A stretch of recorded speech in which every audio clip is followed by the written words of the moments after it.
Time to face reality, guys. It is time to face reality. 2026 WNBA season is cooked. It's cooked where it's cooked like Thanksgiving food. It's all cooked. It is over. It's done.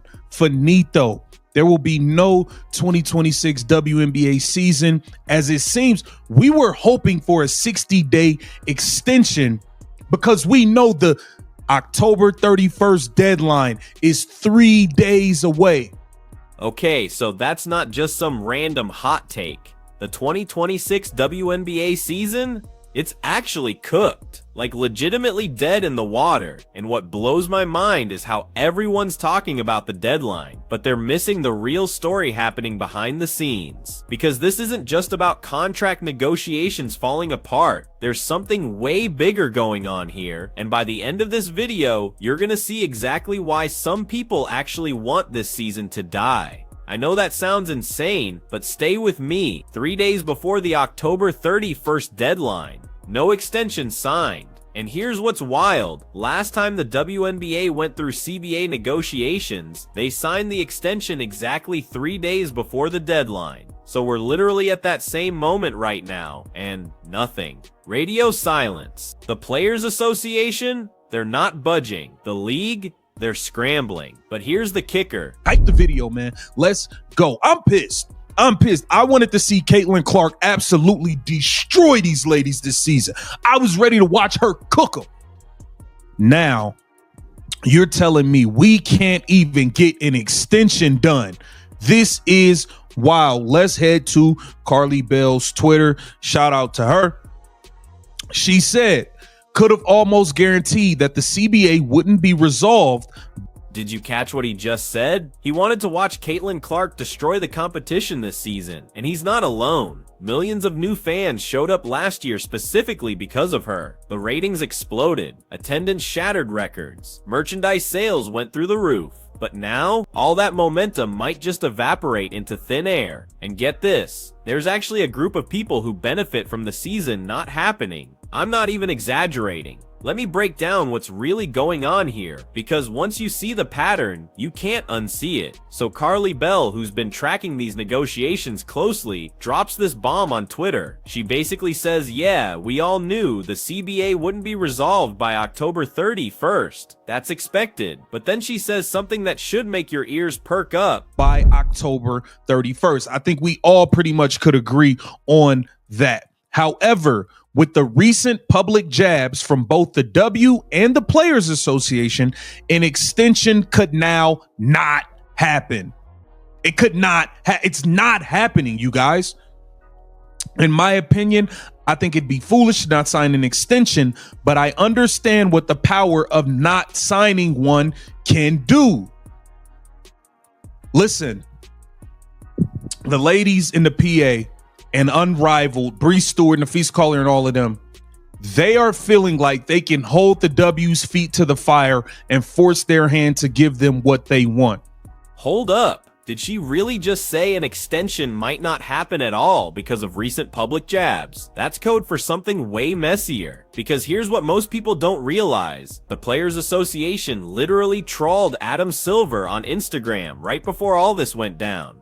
Like publicly mocked the NBA commissioner. You know what happens when you publicly embarrass the person who controls your funding? Yeah, exactly. But here's where it gets absolutely wild. She mentioned something about the power of not signing an extension.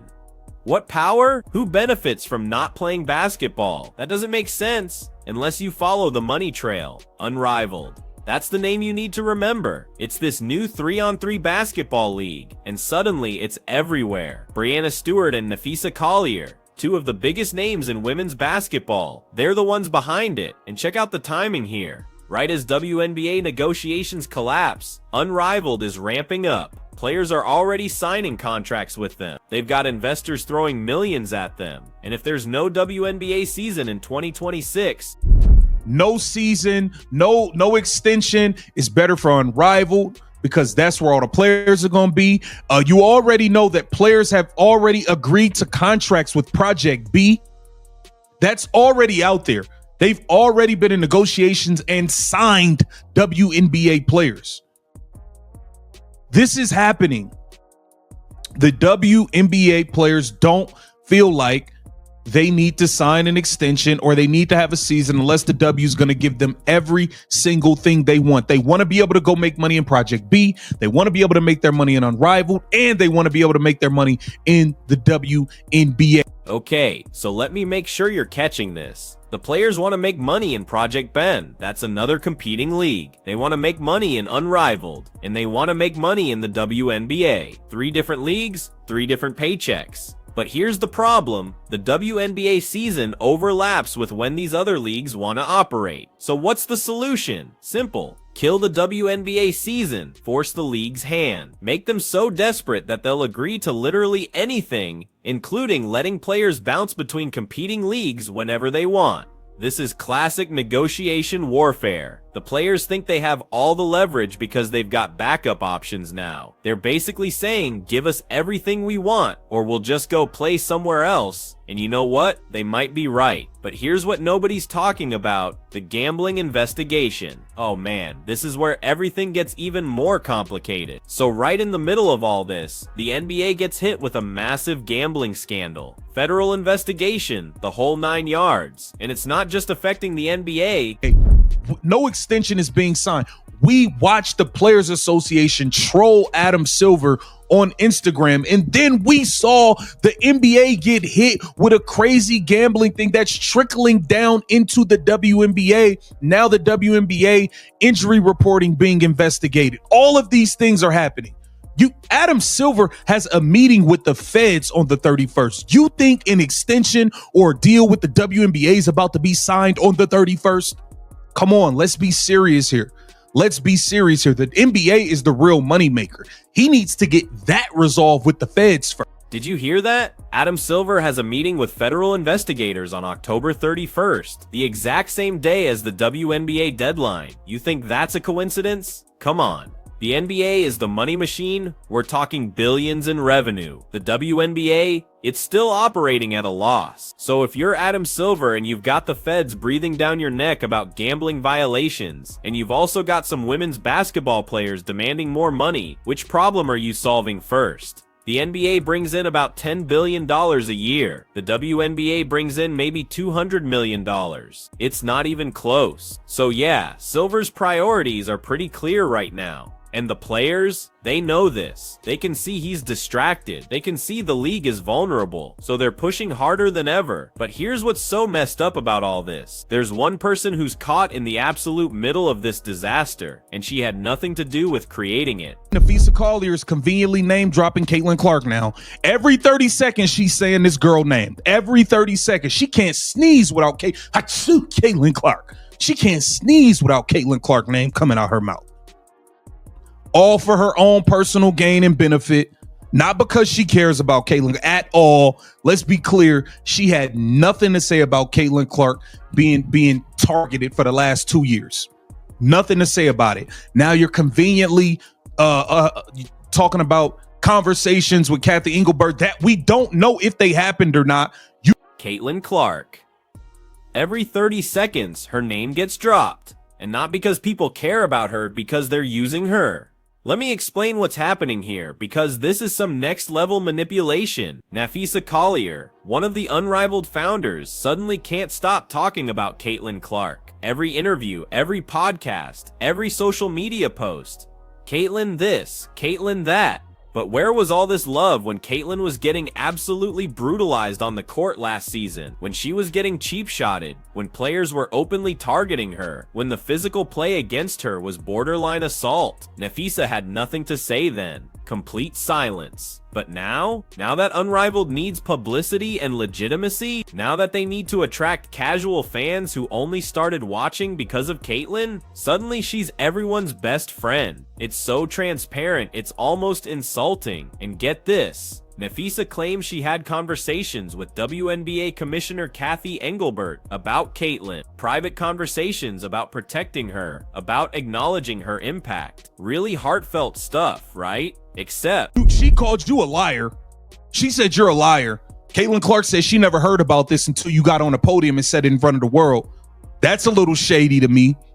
So at the end of the day, these players feel like they have the leverage, and it's looking like there won't be a 2026 WNBA. Caitlyn Clark herself said she never heard about any of this until Nafisa announced it publicly. Think about that for a second. Someone claims they're advocating for you in private meetings, but they never actually tell you about it? They just announce it to the world on a podium? That's not advocacy. That's using someone's name for clout. This is the psychology of manipulation right here. You attach yourself to the biggest name in the sport, you claim you're protecting them, you get all the credit and positive PR, but you never actually do anything that might cost you personally. It's brilliant, honestly. Completely unethical, but brilliant. Meanwhile, Caitlyn's just trying to play basketball, and she's watching her sophomore season potentially vanish because people are playing power games with her career. She had zero say in any of this. She didn't ask to be the face of the league. She didn't ask to be used as a bargaining chip, but here we are. Now let's talk about what actually happens if this deadline passes with no deal. Season, and I'm truly upset and disgusted by it, man. I'm disgusted by it. Here it says, what happens if there's no deal by October 31st? There are two paths forward if there is no deal in place by October 31st, an extension of the deadline or a work stoppage. A temporary extension of the deadline to allow the two sides to continue discussing unimpeded is the most likely initial outcome. While I hope we make October 31st deadline, and that is a real deadline, from that perspective, we have extended deadlines in the past, Engelbert said during pre-WNBA Finals press conference. But the fact of the matter is, you guys, when it comes to these extensions, they only sign an extension when both sides agree that they are mutually coming to an agreement. So there are two paths forward. Path 1, they agree to extend the deadline. This is what everyone's hoping for, right? It's what happened last time. Both sides agree they're making progress. They just need more time. So they push the deadline back a few weeks or months. Problem solved, and negotiations continue. Everyone stays calm. But here's the thing about extensions. They only happen when both sides actually want to reach a deal, when there's mutual good faith, when people genuinely believe they're close to agreement. You don't extend a deadline just to extend it. You extend it because you can see the finish line and you just need a little more time to get there. So do we see any evidence of that right now? Any signs that the two sides are close? Any indication that they're aligned on the major issues? Not even a little bit. In fact, it's the opposite. Players are going public saying the league isn't listening to them, that their concerns go in one ear and out the other, that they're not being taken seriously. Meanwhile, the league is saying the Players Association is lying about negotiations, that they're trying to manipulate public perception, that they're bringing in outside people to pressure the league. This isn't what close to a deal looks like. This is what a complete breakdown looks like. So path 1, the extension, it's probably not happening, which brings us to path 2. In the near future, they are starting to have, alignment on a future deal. We don't see any of that. There's none of that. The player, we've heard Satu, all of these players come out and say, oh, it's like they're not even listening to us. It's like in one ear and out the other. They're not taking us serious. Then we heard the W say, hey, the WNBPA are lying to the people. They're lying about the negotiations. They're trying to get public perception on their side and bring in all these. Path 2 is what's called a status quo period. Basically, the current agreement expires, but instead of immediately going to war, both sides just exist in limbo for a while. The old rules technically don't apply anymore, but nobody's officially striking or locking anyone out. It's this weird gray area where everyone's trying to figure out their next move. But here's where it gets real. If the status quo period drags on too long, or if one side decides they're done waiting, then we get to the nuclear option. Work stoppage. Either the owners lock the players out, meaning they literally prevent them from playing even if they want to, or the players go on strike, refusing to play until their demands are met. And check this out. The league is already bringing in political heavyweights to put pressure on the players. The video mentions some guy who might be the future governor of New York getting involved. When politicians start showing up to labor negotiations, you know things are serious. That's the league trying to make the players look unreasonable, trying to turn public opinion against them. But the players, they're not backing down. And I think I finally figured out why they're so confident. The money. Follow the money and everything makes sense. Napheesa Collier has raised millions of dollars for Unrivaled. Investors have poured cash into this thing. She's got commitments, contracts, obligations. So imagine you're Napheesa. You've just convinced a bunch of wealthy people to invest $20 million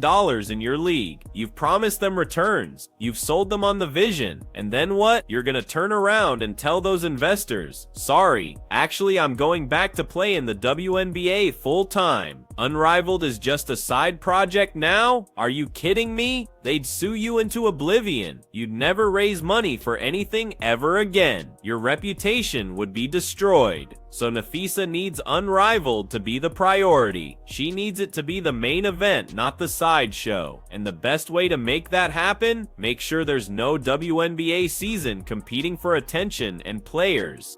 And you know, I think it's mighty convenient that all of a sudden, Napheesa Collier is name dropping Caitlyn Clark every 13 seconds. Every 13 seconds, she's saying her name. And this is all to push Unrivaled. They want to be able, she's collected so much money from these people investing in Unrivaled. How could she then turn to them and say, hey, we can't have Unrivaled anymore? If I just gave you $20 million for Unrivaled, I'd be damned if you come tell me there ain't gonna be no Unrivaled no more.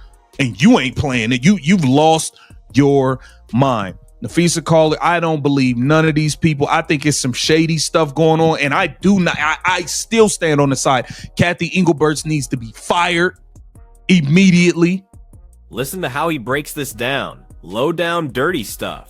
And honestly, I don't think he's wrong. This is business, and business gets messy when millions of dollars are on the line. But here's what's so frustrating about all of this. The WNBA was finally having its moment. After decades of struggling for attention, after years of losing money, after countless think pieces about whether women's basketball could ever be commercially viable, it was actually working. The 2024 season was incredible. Ratings up, attendance up, sponsorship deals flooding in, mainstream media coverage, sold-out arenas. Everything the league had been working toward for 25 years was finally happening, and it was happening because of one person. Caitlyn Clark. Love her or hate her, you can't deny the impact. She brought millions of new eyeballs to the sport. People who'd never watched a WNBA game in their lives were suddenly planning their schedules around Indiana Fever games. Little girls were buying her jersey. Casual sports fans were actually learning the names of other WNBA players because they started watching for Caitlyn and stayed for the competition. The momentum was real. The growth was sustainable. The future looked bright. And now we're watching it all potentially collapse because people can't agree on how to split up money that wouldn't even exist without the very person they're using as a bargaining chip. You want to know what the saddest part is? Caitlyn Clark has been nothing but professional through all of this. She hasn't complained publicly. She hasn't taken sides. She hasn't demanded special treatment. She just wants to play basketball. And the league that's supposed to support her, they're so busy fighting over money and control that they might not even give her a season to play in. But let's zoom out for a second, because there's an even bigger picture here that affects everyone who cares about women's sports. This moment right here, this is the test. This is where we find out if women's basketball can actually sustain success, or if it was all just a flash in the pan built around one generational talent. Because if the 2026 season doesn't happen, all those new fans, they're gone. Casual viewers don't wait around for labor disputes to resolve. They move on. They find something else to watch. And getting them back later? Nearly impossible. The WNBA has spent 25 years trying to build an audience. They finally got one, and now they're about to throw it away because people are more focused on side hustles and competing leagues than on protecting the main product. It's absolutely wild when you think about it. And here's what really gets me. The players think they have leverage because of Unrivaled and Project B and international opportunities. But that leverage only exists because of the platform the WNBA gave them in the first place. Nobody's companies investing millions in unrivaled if women's basketball is still a niche sport that nobody watches. The only reason these alternative leagues are viable is because the WNBA spent decades losing money to build the sport's profile. So now players want to use the platform the WNBA built to launch competing products that could potentially kill the WNBA. That's not just business strategy, that's biting the hand that fed you, and maybe that's fair. Maybe the WNBA hasn't paid players enough over the years. Maybe they deserve to maximize their earning potential wherever they can, but let's at least be honest about what's happening here. I still stand there, but I believe there's some low down dirty stuff going on, and unfortunately, it is going to affect Caitlyn Clark in the 2026 WNBA season because they are not going to come to an agreement on extending the deadline. He still thinks Kathy Engelbert needs to be fired. And you know what? A lot of people agree with that. Engelbert has made some questionable